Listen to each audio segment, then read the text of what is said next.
Good afternoon. Thank you for joining us today for our tax planning webinar. My name is Joyce Ribichel. I'm the office manager at Murphy Wealth Management Group.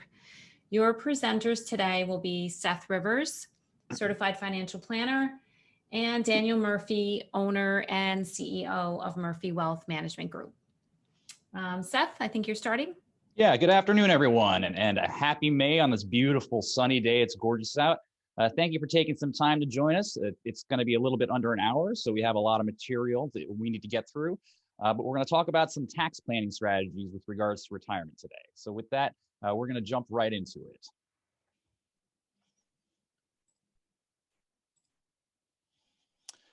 Okay, how tax planning changes through 4 stages of retirement. First, we're going to just take a look at some housekeeping here. We do have everyone muted for the entirety of the webinar. The moderator, which was Joyce, will gather questions during it and then pass it along to us at the end so that we could answer that.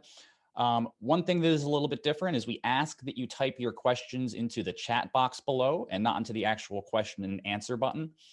It just keeps it private and lets Joyce have everything a little bit more organized. During the course of the presentation today, you're going to see a number of links that get put in the chat. One is for a handout and others are for our website later on, but take a look at that chat box for the handouts, especially this first one that's coming up. So you should be seeing that first link. You want to always seek professional tax guidance. We actually cannot specifically give tax advice, but make sure that you consult a qualified tax professional, especially when dealing with traditional IRAs. Now, you have to pay taxes on those distributions or conversions at ordinary federal income tax and state rates. Roth IRAs, money in those accounts grow tax-free, and earnings can be withdrawn tax-free in accordance with certain IRS regulations. Also, with state taxes, this presentation references federal taxes. You may still face state taxes and other state considerations. Make sure that you consult with your tax professional. And with that, I'm going to turn it over to Dan. Okay, Seth, thank you. And thank you, everyone, for attending today.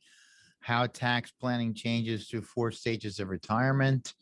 For the guts of this, we're going to go off screen. There's no sense seeing my bald head for the next hour or so. So we're going to both mute ourselves, at least by video, as we go through the presentation as well. So I guess the biggest question that people always start with is, why are financial advisors giving a webinar on tax planning? And, it's pretty simple. I mean, this is my 34th year of, being an investment advisor, certified financial planner like Seth is.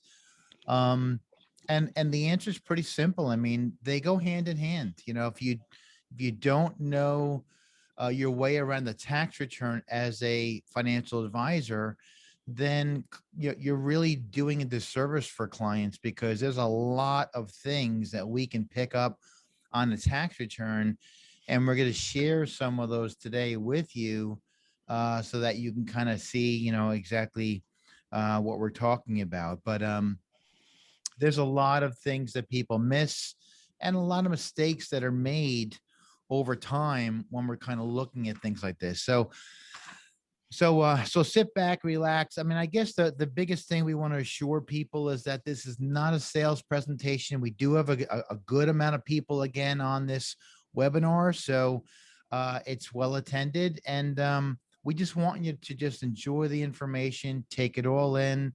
We're not expecting you to be experts after only an hour talking about how taxes, change your retirement picture, but it really is a good basis when we kind of look through things going forward. We are in a new complex world, as this slide so perfectly kind of portrays. And so, our goal is pretty simple here. It's really to help you understand that, you're going from a retirement accumulation game where you're just focused during your working years of accumulate. Now we get to a different path, and you go from accumulation to distribution. And so that is really a very key part of it, choosing assets, how to take them in order, um, is huge, and we've seen people make tremendous mistakes that we'll hopefully get into, so that we can hopefully have you avoid those things yourselves for down the road. But basically, we spent some time on going through the entirely different phrase, or different phase of retirement. So, when the middle section, we kind of look at it, when we talk about no more child tax credits, when you get to the distribution phase in retirement, you're not worried about, the kids anymore, college tuition. A lot of times the mortgage interest deduction's gone because your mortgage is paid off. You have tax-free employer paid medical insurance, your contributions to your 401k, all those things go away when you hit the distribution phase. And now we start to focus on other things. Now you get to the point where maybe you're collecting Social Security. Maybe you're at the point where you've reached age 72 years old and you've got to begin required minimum distributions and paying for Medicare, and obviously Medicare penalties with IRMAA that we'll discuss. And then you're talking about long-term care, and issues like that, whether it's in a nursing home or whether it's long-term care insurance. But regardless, your big decisions change dramatically from when the time that you actually go from the accumulation phase to all of a sudden the distribution phase during retirement as well. So we have a problem, right? And yeah, it's a simple statement, but basically, simply put, people often pay more taxes in retirement than expected because it's a confusing system, and it treats various income types differently, and it contains hidden taxes and penalties. So in the accumulation phase, when people are just building assets for retirement accounts traditionally, once you hit the distribution phase, your regular wages stop coming in. You take the money that you've been used to fund retirement, and now you're going to use that to hopefully go on for decades, hopefully with good health on your side. And that's really the challenge. So, basically, when we look at the average person that we see, poor choices through misunderstanding or ignorance of the rules can result in people paying more taxes than necessary in the future during that distribution phase. So, our solution is very simple. We need to develop a solution that's individualized for most people, because your tax exposure will change throughout all four stages of retirement. You'll need a strategy that anticipates both traditional taxes and possible tax surcharges, penalties related to Social Security, Medicare, and other income. Keeping track of your tax bracket is so important as you kind of get into some of those areas. So, what we're trying to do is we're trying to help you develop some kind of informed and proactive plan that addresses how you create your income retirement. Everyone's income retirement is different. Yes, we will have Social Security, and we'll talk about that in a little bit. It's probably something common we all have, but for the most part, pensions and other source of income can be very different for most people. So, you'll need to understand retirement expenses that you'll face. You'll need to create a strategy that will help you decide which of your assets to tap first and how much you should be taking from those assets and when they should occur. And we find in that case, a lot of people make the wrong decisions, and we'll go into some of those pitfalls today as we go through the presentation. 4 stages of retirement. Before we go on, let's take a look at that. I mean, we're always so, interested in that pre-retirement phase, right? That, when you're age 50 to 60, you're just working and saving as much as you can for those later years.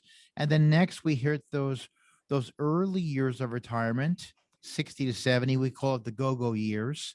People often have grand plans for this time: traveling, volunteering, new hobbies, part-time, working, spending more time with family, taking care of grandkids.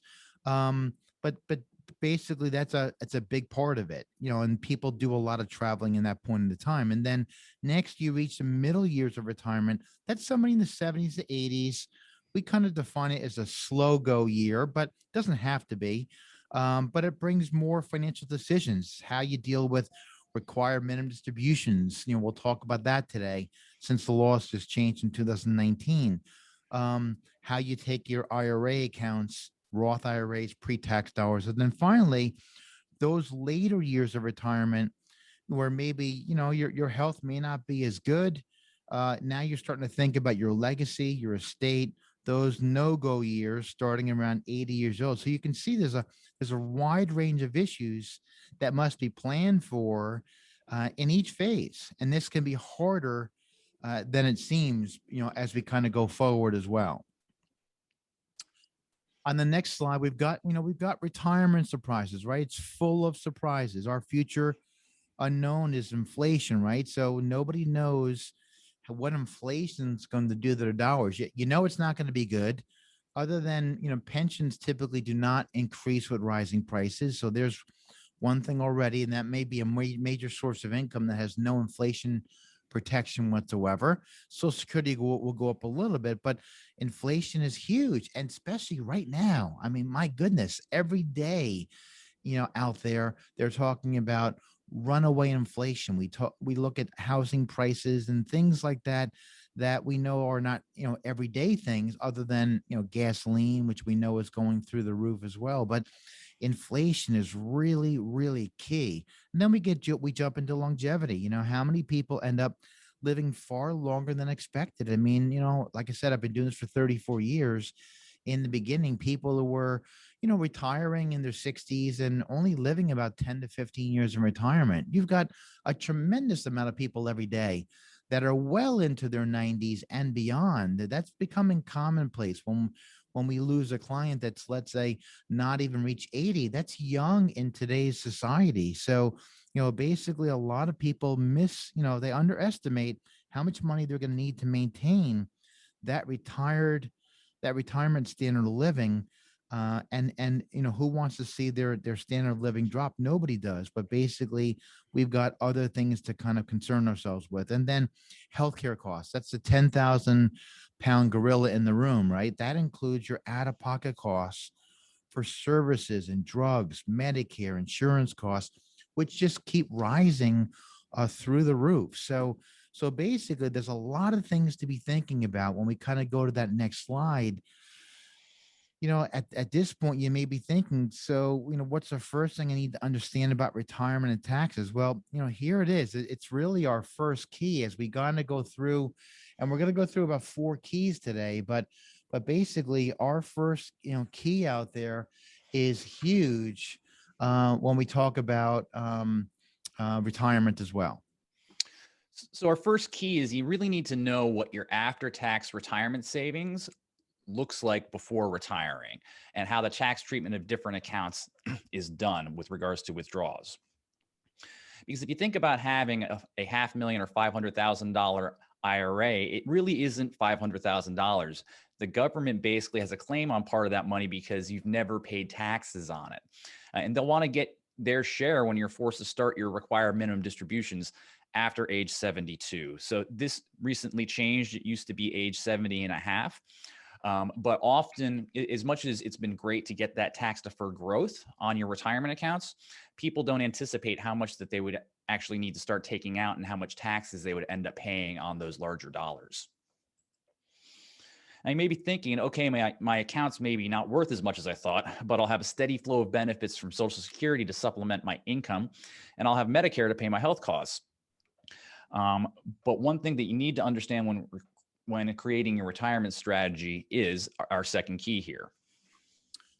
Okay, so, we kind of switch gears pretty quickly and talk a little bit about, a huge income source for most people, and that's Social Security and Medicare, and they've got their own traps for us to kind of talk about. We'll spend some time on that on the next slide.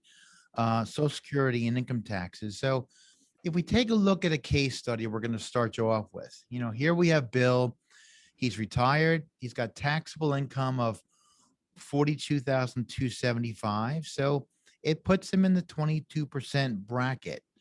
Um, but remember, there's a difference between actual tax bracket and marginal tax bracket. When you look at how much income tax a Bill would owe on his tax return, it's not even close to what his actual marginal tax rate is. Yes, Bill had some income that switched over or went above that $40,525 level that you can see in the middle of the page that starts the 22% bracket. But he's only got a couple $1,000s that that reach that level. So, but Bill's probably in, actual tax is probably 11 or 12%. So that's a huge difference when we start talking about, marginal versus actual tax.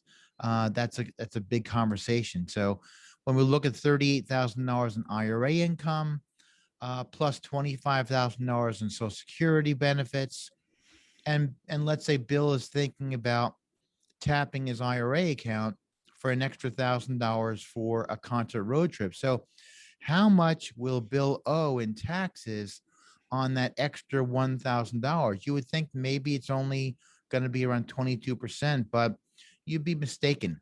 On the next slide, if you look at before and after, right? Before, he basically we're looking at, Bill would take $38,000 out of his IRA, and then the Social Security would be the same.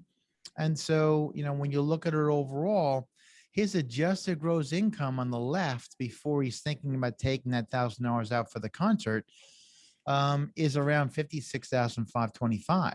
Taxable income's 42. But on the right, you can see that $1,000 extra that came out of his IRA for that year actually increased his adjusted gross income by almost $2,000. When you look at his taxable income from left to right, it's almost $2,000 there as well. How can that be? He only took $1,000 out. We're going to go through that. When you look at income tax on the left, that $5,049 basically was what Bill would have paid in income tax before he was thinking about taking the 1,000. But on the right, his actual tax is 5456. So in this case, just because Bill took $1,000 extra out of his IRA to go to that concert, it's going to cost him $407 in actual tax, or 40.7%. Why? I mean, why would that be such a tremendous increase when he only took the $1,000 out? We're going to get into that. Different retirement approaches, typically when you look at it, let's look at another aspect of Social Security and taxation and how people approach retirement. So during those go-go year stage, some people retire altogether, but other people enter into sort of a semi-retirement to keep themselves busy. My father-in-law did that. I mean, just didn't know what to do with himself. So he continued to work at a job. A lot of people take a job that's going to be different than what they did for all their working career, maybe something fun, working on a golf course, being a Walmart greeter. We always joke around with that. But basically, there's some different approaches that you can kind of look at. So, working, but working in retirement can impact your planning and taxes in a number of ways. Some good, some bad, and some downright ugly. So let's go through the good. I mean, obviously, the longer you work out there, the more you're going to add into your Social Security. And there's a misconception with Social Security, how it works, how it calculates your benefits.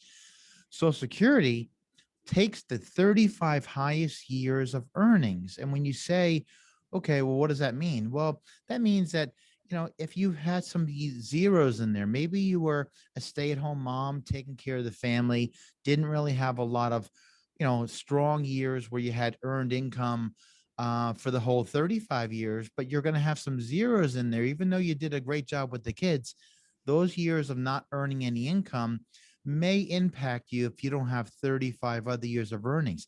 And even if with somebody who made $2,000 when they were 21, 22 years old, in a part-time job over the summer, what Social Security will do is they will assign an inflation factor to those years because they're probably 30, 40 years ago. and they will bring them forward to good old 2021. And basically from there, they'll let you know what that new amount is going to be. But so that's a good thing. I mean, if the longer you work, the more that you'll put into your system, and you may have an opportunity to erase one of those years that maybe is very low or maybe is a zero altogether. So that's the good part about working longer.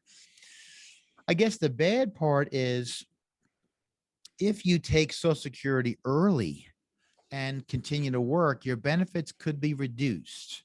And so basically what this is addressing an actual reduction. We call it a give back of benefits. So you will have a penalty. You'll have to give back benefits that you are already collecting. And in this case, for every $2 that you're earning above $18,960, you're going to give back $1 of your benefits. So generally speaking, that could have an adverse effect on you as far as, as far as taking your contribute or your distributions from Social Security early. In this case, if you made, let's say, 28,960, $10,000 over the amount that you were allowed to make without any kind of give back of benefits, you're going to lose about $5,000 of benefits, right? $2 for every dollar that you're over the 18,960. So that is huge. I mean, basically those amounts eventually will be added back to your benefit calculation at full retirement age. But for the most part, it's something to think about. But that's certainly the bad part. And then you've got the ugly part of Social Security. In this case, we've talked about the good and the bad. In this case, we're here today to talk about taxes and retirement, but there are other taxes you may face too. For instance, when you're working, you're subject to the 7.65% Social Security and Medicare taxes, in addition to income taxes. But the self-employed pay twice as much as that, 15.3%. That they pay. They pay the employer's portion, and they pay the employee's portion too. Now, these taxes don't go away if you're working past full retirement age, or even if you're collecting Social Security.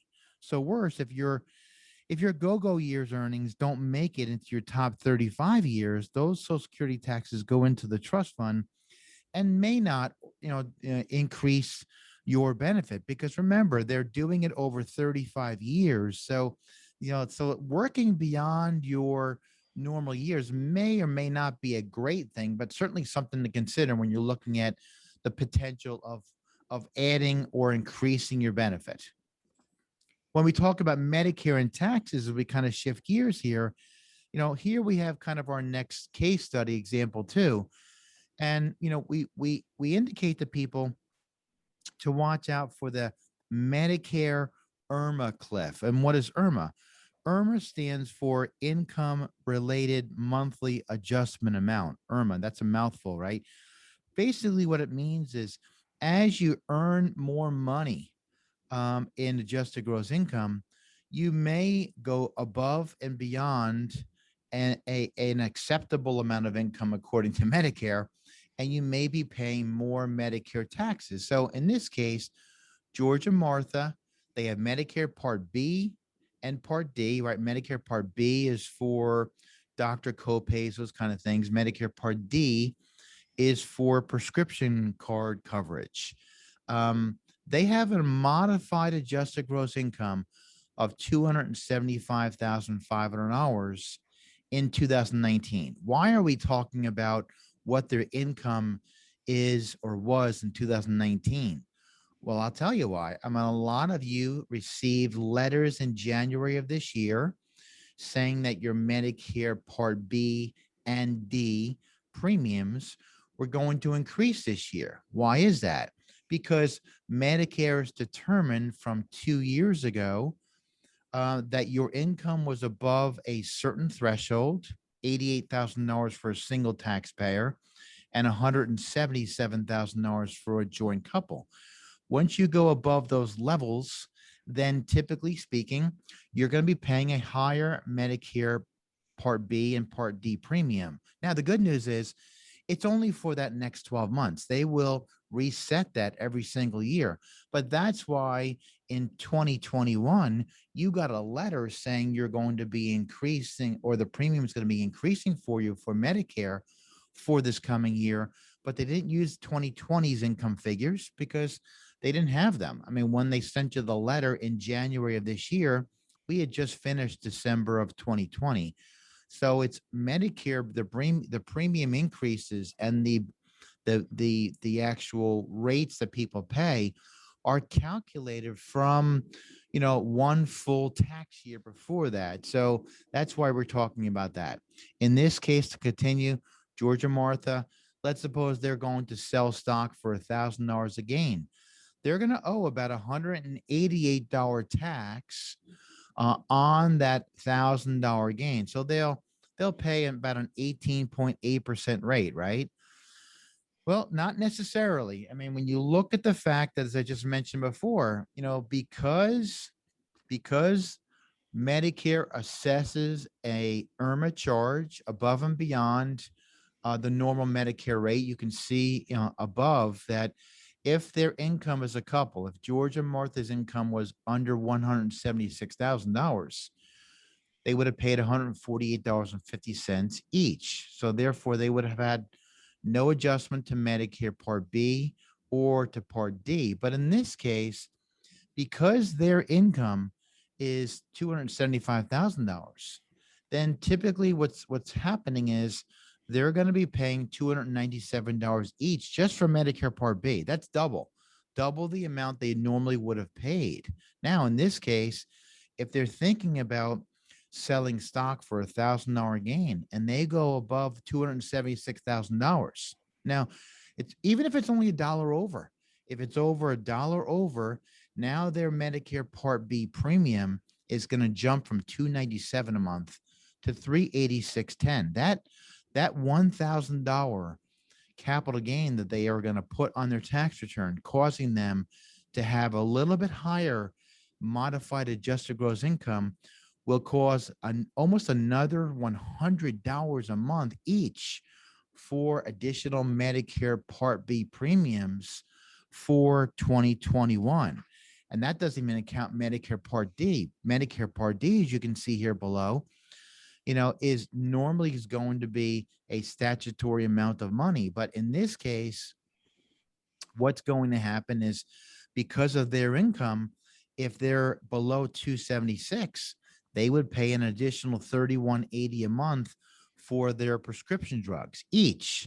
In this case, if they're going to sell that investment for $1,000 gain in stock, well, now they're going to have $51.20 a month, almost an additional $20 a month on top of their normal Medicare Part D premium that they would have to pay just from that $1,000 gain. So if we wrap it all up in a nice bow on the next page, you can see that this 1 year IRMAA calculation for each one of them, George is going to pay $89.10 per month extra for Medicare Part B.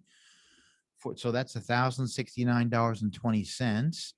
And then he's going to pay Part D $1,940. And so is Martha. So they're going to pay $2,604 in addition to just their capital gains tax. That's going to be their IRMAA penalty for 2021 based on the 2019 income. So in this case, they sold stock for $1,000 income gain. They paid $188 capital gains tax on selling that. So it's 18.8% rate. Plus that stock sale triggers new IRMAA calculations because they're going to go into that next tier. That's going to cost them $2,604. So that $1,000 extra income will trigger taxes of about 279% or almost $2,800 because they didn't keep track of where their limits were. And we've got a great program that we'll talk about at the end, but it's unbelievable. We can feed a tax return into planning software for clients and analyze the tax return each year, especially since they're calculating this from 2019. we can take the 2020 tax returns now, and we can let people know what they're going to experience next year come January of 22. We'll not let them know what their IRMAA penalty is going to be, but more importantly, going forward, if there's some things that we can do to not trigger that again, then that's really helpful. And remember, even if it's $1 over, it still causes tremendous increases of income, especially if you start getting into some of these higher calculations with these IRMAA charges that are being recalculated. Okay, the next case study. Here we've got Jim and Ann, they're 68 years old. Making sure that you enroll in Medicare at the right time is also a huge problem for people. We've come across it a lot, but choosing at the right time is another critical decision. And if you bungle it, you're going to be hit with a lifelong penalty. So we have Jim and Ann here who are 68. Jim retired at 65, and Ann 1 year later at 66 years old. They get coverage through Ann's employer, who offers retiree health insurance. But when should they enroll in Medicare Part B? The answer is really enroll in Part B as soon as possible. And in this case, it would have been as soon as Ann retired, even though she had coverage through work. Once you retire from an organization, generally their health insurance plan takes the back seat, and now Medicare jumps into the front seat. So those benefits generally are secondary benefits. So in this case, Jim and Ann didn't realize the mistake until it was too late. And thanks to the way that Medicare enrollment periods work, they weren't able to begin coverage until the next year. Medicare gives you a 7-month period to set up your Medicare plan, which is 3 months prior to your 65th birthday, the month you turn 65, or 3 months after. Unless in this case, you're still actively working, but because Ann didn't do it in a timely fashion after she retired, they're going to be subject to a penalty. And this penalty is going to be about a 10% a penalty that's going to be for the rest of their lives. And so, that's a huge mistake because they just didn't understand exactly more about the plan. So that is huge. We see that happen very often. So you have to really watch for coverage gaps. So in this case, we've seen how Social Security and Medicare can have their own tax traps and unique rules and penalties. So if you're like someone who has seen this presentation, you may be asking yourself, wow, are there other tax traps that we're going to face potentially in retirement? So the rest of what we'll cover isn't like what we've seen with Social Security, the torpedo or the Medicare IRMAA tax. The public generally isn't aware of those tax squeezes. What we're going to see now is how the tax code in plain view snags retirees, especially when there's no planning. So let's start with the third key. Great, thanks, Dan. You must plan how and when you're going to use taxable, tax-deferred, and tax-free assets to manage your income and tax brackets efficiently. You can't just haphazardly go around tapping your tax-deferred savings. And you also have to remember that timing is everything if you don't plan carefully through all the different stages. So let's take a look at first by addressing a question that we hear often in retirement planning, and that is, what accounts do we spend first? So here's a good example. We have Sam and Mary, and they've been great savers, as you see over the years. They have $450,000 each in their IRAs. They both have $60,000 in their Roths, and they have $300,000 in their joint bank accounts. They want to spend around $8,500 a year, or just over $100,000 a year. Where would you take money first? The conventional wisdom is that we would spend down taxable money first, so the bank accounts, then spend down tax-deferred money in IRAs, and then spend down tax-exempt money. But we do want to make a slight change to this. You need to consider in New York State that Monies that are in IRAs are actually exempt from a Medicaid examination if they're in payout phase. So depending on what state you're in, you'd want to consult with a tax advisor and a financial planner to make sure that you're not spending money out of an account that could potentially be protected from a nursing home with regards to estate planning. One of the things that we could do, and this goes directly into what I was just mentioning regarding estate planning, you can consider converting IRA funds into a Roth IRA. The taxable amount converted is added to your income. So for example, Jill converts $100,000 from her IRA to her Roth IRA. She'll have to put $100,000 on the tax return, and the conversion income will be taxed at her current rate. The idea is that you want to fill up the bucket. A conversion doesn't have to be an all or nothing event. When you think about filling up the bracket or the bucket, often you find yourself in the middle of one of the tax brackets, whether it's the 12%, the 22% tax bracket. For example, in 2021, the 22 tax bracket for married couples filing a joint return goes from about $81,000 to $172,000. So if you file a joint return and your taxable income is $100,000, that means you can add another $72,000 of income without going into the next tax bracket. Making a Roth IRA conversion like that could make sense. But if you plan to convert a large IRA, this approach is often more tax efficient than converting the full amount in 1 year. Instead, you can make smaller Roth conversions over a number of years, each year filling up that bracket. This can help reduce the average tax rate that you're going to pay on the converted money. But also, I want to re-stress again, Roths are treated differently than traditional IRAs in the state of New York. Roth IRAs are not protected from a Medicaid examination, where the balance of a traditional IRA is. So once again, we'd encourage you before taking on one of these strategies to consult with a tax advisor. Roth IRAs, as far as conversions in years with unusually low income, may be beneficial. And some common examples are a business owner that might have a low sales year. If business owners have unusually high expenses, high non-reoccurring medical bills, that could also be a good opportunity to convert some Roth money. But also we see this often after retirement, but before receiving any Social Security benefits or pensions. So you wouldn't have any other sources of income to be able to convert it so that you'd actually be in a much lower tax bracket. So what's the goal? You must know whether you're trying to keep income below a certain bracket threshold to avoid bumping into the next highest tax rate, or whether you're trying to increase the income and fill up that particular bracket that you find yourself in.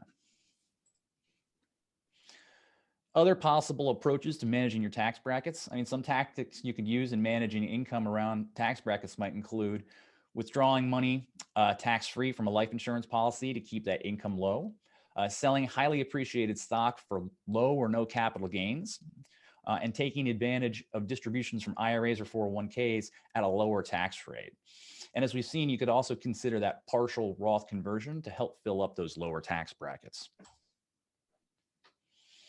Now, this is something that we spend quite a bit of time on talking with clients about, and that is charitable giving and tax planning. We've seen through the presentation that it's critically important to manage our tax deferred accounts, because once you're over 72, you're forced to take out those required minimum distributions, or RMDs. And that can be troublesome for your tax bill. A lot of people make charitable donations supporting a nonprofit, maybe their church, or annual gifts. So let's take a look at how we can use those charitable donations with regards to required minimum distributions. So we have here Albert and Shirley. They're in the 24% tax bracket. They usually give around $5,000 annually to charity. They have $15,000 of existing itemized deductions, but since a few years ago, the standard deduction is increased, and in their case, their standard deduction is $27,800. So basically, because they don't have enough of itemized deductions, they're not able to utilize the $5,000 donation, and there's no actual federal tax benefit for them to do that. So in that case, what we'd recommend to them is you can do what's called a qualified charitable distribution, or a QCD, after age 70 and a half. You can donate up to $100,000 per IRA per person. A distribution from the IRA would go directly to their charity, And what's great about it is it counts as your required minimum distribution, but that income doesn't actually go on your tax return. So you're able to reduce the amount that you would owe in federal income tax. And there's no deduction on your income tax. So hypothetically, how that would look is, what's the cost of doing a non-QCD donation? If you were just to take the money out of the IRA yourself, you could see here going from the IRA into your checking account, you're satisfying your RMD, but unfortunately that $5,000 is reported as taxable income. So you'd end up paying taxes, in their case, around 24% in their tax bracket of $12,000. So even though they gave $5,000, it actually cost them $6,200 to give that $5,000 to the charity. But let's see if they actually use the QCD. Instead of requesting a $5,000 distribution from his IRA to go to his bank account, Albert could have simply had his IRA custodian transfer the $5,000 RMD directly from his IRA to that charity. And that would satisfy his yearly RMD because he's over 72. Now, the charity in that same position as before, they still receive their $5,000 donation, so it's great for them. Albert and Shirley, however, are in much better position. They still get to give that $5,000 to charity, even though they receive no deduction for making the contribution. Their IRA distribution is excluded from their tax return.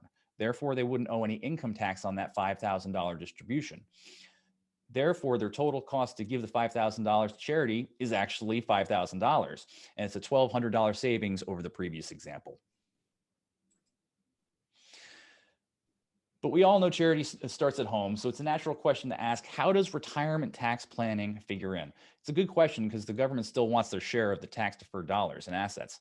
And like we've seen, how you set things up really matters, which leads us to our final key. Okay, thanks, Seth. And you know, I can't impress on people enough that we spent a lot of time discussing the QCD concept with people that still want to give money to charity, but realize that because the mortgage is usually gone, no medical expenses, you got your school and land taxes that are capped at $10,000. That they don't have enough to itemize those deductions. The government is incentivizing you to not fill out Schedule A, just to take the standard deduction, move on with your day. And this is great because it satisfies your RMD for the year, and basically still gives money to charity. And now you got your cake and eat it too. You still got your whole $27,800 standard deduction, and you still are going to have less to put in your tax return from your IRA because that RMD went to the QCD. And it's great because sometimes, well, you know, we've had someone that called us the other day and they got 10 different charities. You know, they just give us a list of the charities, $300 for this one, $500 for this one. And we basically make the checks out to the charities, and then the money's sent directly to the charities, and it's in their name, it's in your name. And then, you know, they basically, you know, get the 1099 at the end of the year from the organization. It's listed as a QCD, so the IRS knows that you basically, you know, did satisfy your RMD portion that you had to take out. But it's perfect. So it's a great concept. It's a little tough sometimes, but we find that these slides really do a much better job than explaining it, you know, in person or without the assistance of some visual aid. So that's huge. Let's go through the last key. You know, how do we organize our assets for your family's benefit? Estate planning still matters. So let's talk first about a step up in basis. You know, estate planning is such an important part of people's lives as they kind of get to those no-go years or even slow-go years. But in this case, you know, we're not going to discuss it in a traditional way because the new tax law really excludes estates valued up to about $11.7 million from federal estate tax, meaning only the tiniest fraction of people need to worry about estate tax. If you're a married couple, you know, you're not going to have estate taxes until you're going over the $11.7 million. And even if you're by yourself, you'd still have half of that. And most people are not going to even have $5 or $6 million. So estate taxes, for the most part, unless the government changes that, and that's on the table. It always is. Um, Most people don't have to worry about that, but you have to worry about all the other things that go along with that. So we discuss one concept, which is a step up in basis strategy. The definition is pretty clear. The rule treats a beneficiary as if they purchased the asset themselves on the day it was left to them. Doesn't mean when they bought it, it's when they received it upon that person's demise. The future gain or loss is based on the asset price on that day. So in this example, Phil and Mary, they have a taxable investment that's held in a brokerage account, JTWROS. And that's primarily the way most couples own assets, right? Joint tenants with rights of survivorship. Whoever survives the relationship is the one that keeps the asset.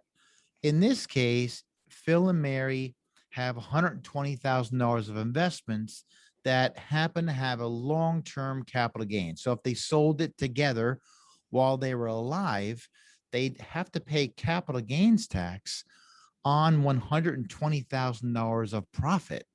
In this case, though, unfortunately, Phil is diagnosed with a terminal illness and only unfortunately has 18 months to live.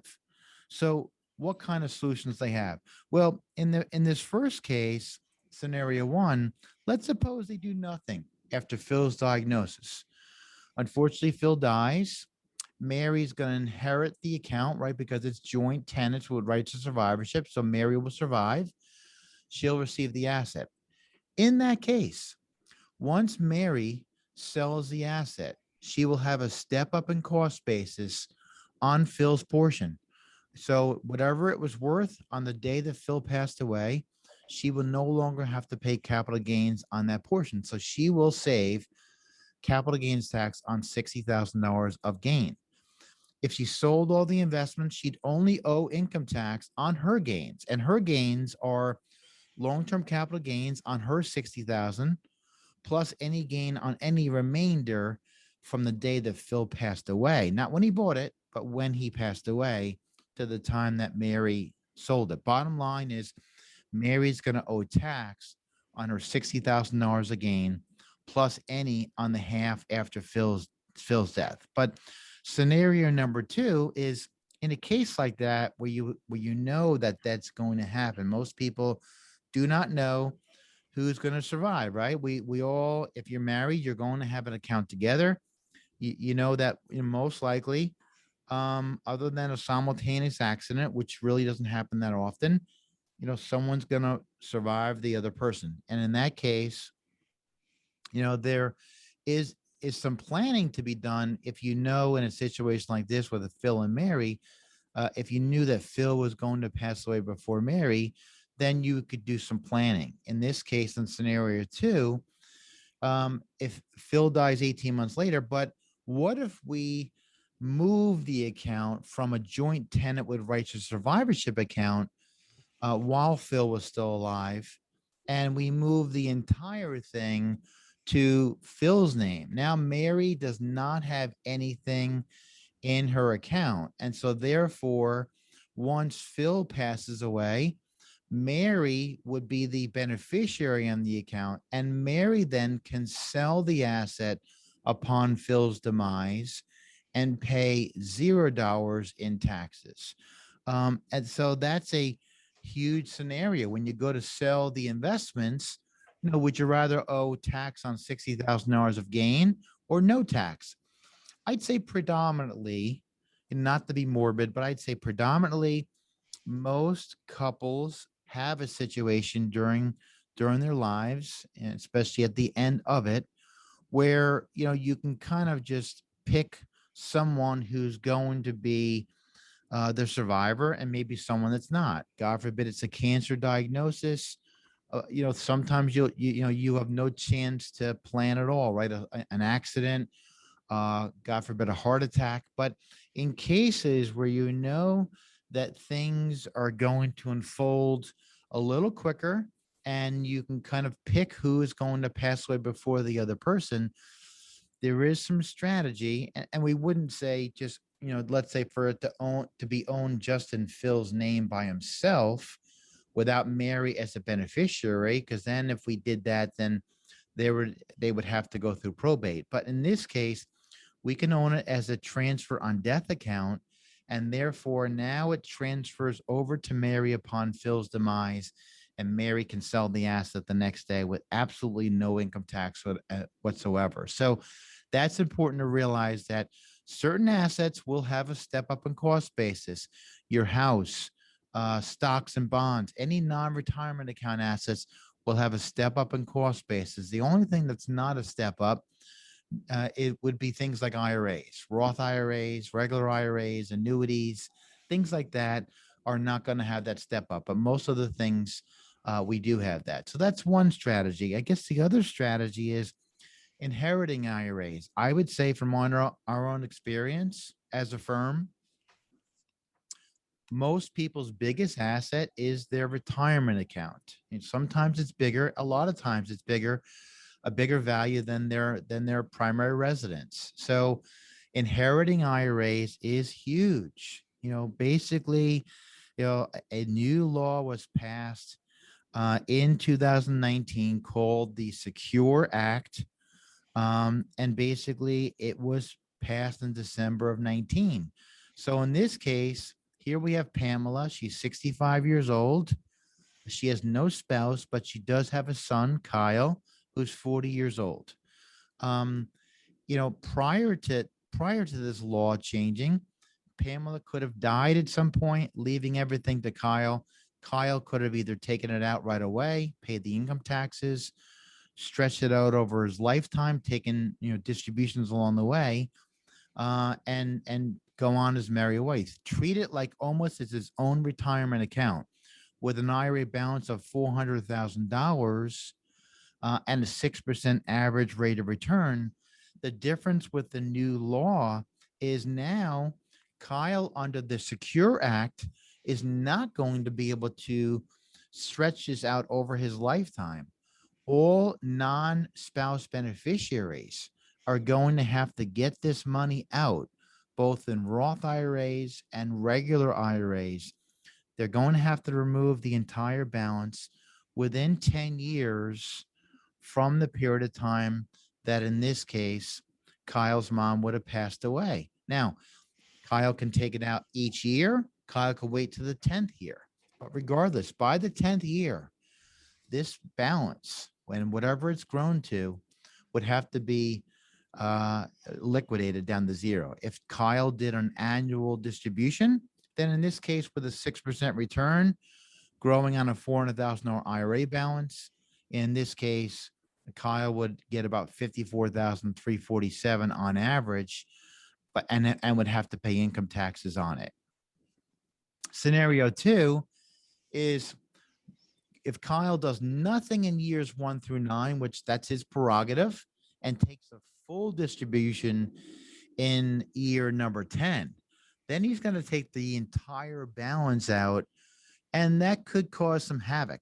In this case, Kyle's young enough where, he would not be on Medicare. He'd only be 50 years old. But in this case, he'd have a $716,000 lump sum distribution that Kyle would have to take all out in one lump sum in that last year.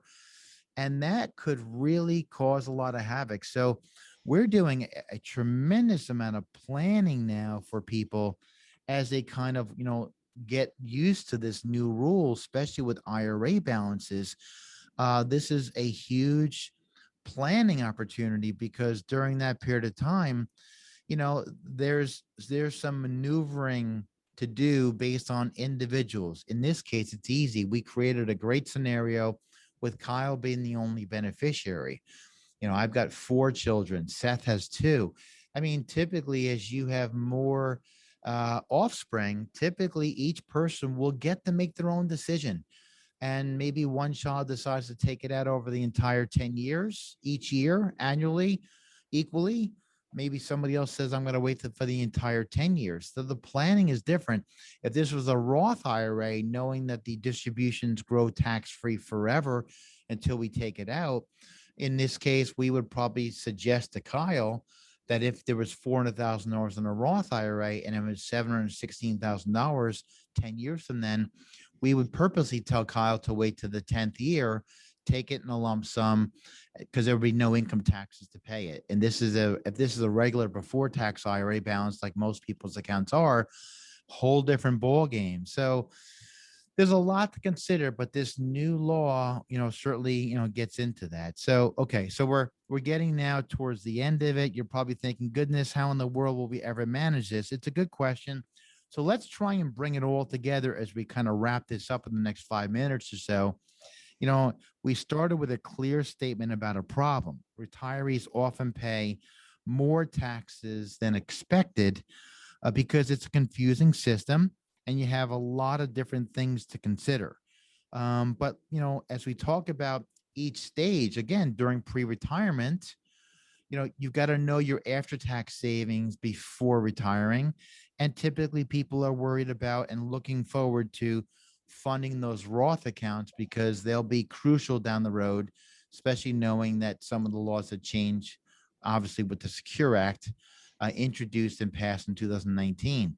When you reach early retirement, you have to understand Social Security and Medicare taxation in order to make sure that you're not going to have those IRMAA cliffs, fill those tax brackets in low income years as we get towards those years where that once you move into that middle retirement, those RMDs coming out of your before tax retirement accounts, once those kick in and Social Security's really kicked in as well, you may not have another opportunity to use that tax return and accelerate some of those income options so that you don't, necessarily, make a bad decision as you enter late retirement. And then, of course, in late retirement, then you've got to, organize those assets for tax efficiency in estate planning, right? Look at those assets that are going to get a step up in cost basis. And then also don't forget about the larger assets as well that are going to be, causing some different decisions to be made as we start to look down the road towards IRMAA calculations, RMDs, and then of course, like Seth mentioned, in New York, we're lucky. We're lucky in the sense that as you, God forbid, enter a stage late in life where you're worried about going into a nursing home, right? As people always do, you start getting into your late 70s and 80s, people start to wonder about loss of assets due to an extended stay in a long-term care facility. And you've got to understand how all of these things kind of, impact things as we kind of, prepare for retirement and taxes. So, so we've got a lot of issues to consider when you look at preparing for retirement and taxes. Basically, you've got a lot of phases to go through in the next slide. You've got that distribution and spending phase. That's complicated in itself. But it's certainly more complicated as you hit that distribution phase than when you were working and collecting a paycheck. That makes it look like a cakewalk because you've got to manage taxes, and as taxes happen through retirement, and mistakes can be costly. Education, planning, advice, that's really, when it's needed. So it's a lot to think about. Our tax code is complex. The rules keep changing. But what doesn't change is the need to plan. So, what most people do is you can request a tax and retirement planning overview meeting with us. Um, it's something we love to provide. We can sit down, look at your tax return, especially since you've prepared it. We just had our deadline this week, May 17th. You should all you should all have your federal and state returns filed already. Hopefully you're getting a refund, but this is a perfect time to look at that tax return and plan for things. Maybe you haven't started RMDs yet. Maybe they're coming up very quick, and so something that you want to really be careful about, especially if it put you in that IRMAA cliff. That's huge. So, requesting a tax and retirement planning overview meeting, Joyce just put, a link in the chat box below. You can either go into our calendar, sit down for a no obligation 1 hour consultation. We'll look at the actual return. We'll put it through our system as we're showing you right here, and it'll give us great information to guide you along to make sure that you're in the right marginal tax bracket, that it's not going to, that you're coming into an IRMAA cliff that we can avoid as we kind of get closer. That is a huge part of what we're able to do. So with that said, if you have any questions at all, there's our information on this screen as well. Again, Joyce just put in the calendar. So if you want to have a 1 hour consultation, then you're able to just click into our calendar, put yourself into our spot, and realistically, that would allow you to to do that, without calling the office. If you want to call the office, the number's below. You also can email us with any kind of information as well, or requests or questions as well. So if there's any questions, Joyce, we can open it up for questions. If not, we can end it. So any questions? Nope, no questions at all from anyone. Okay, great. Well, I just saw a couple of questions come in Oh, privately. So basically that sometimes happens. So we hope you enjoyed the information, enjoy this beautiful day. And if we can help you with tax prep, especially with retirement, don't hesitate to reach out to us. We hope you enjoyed the information.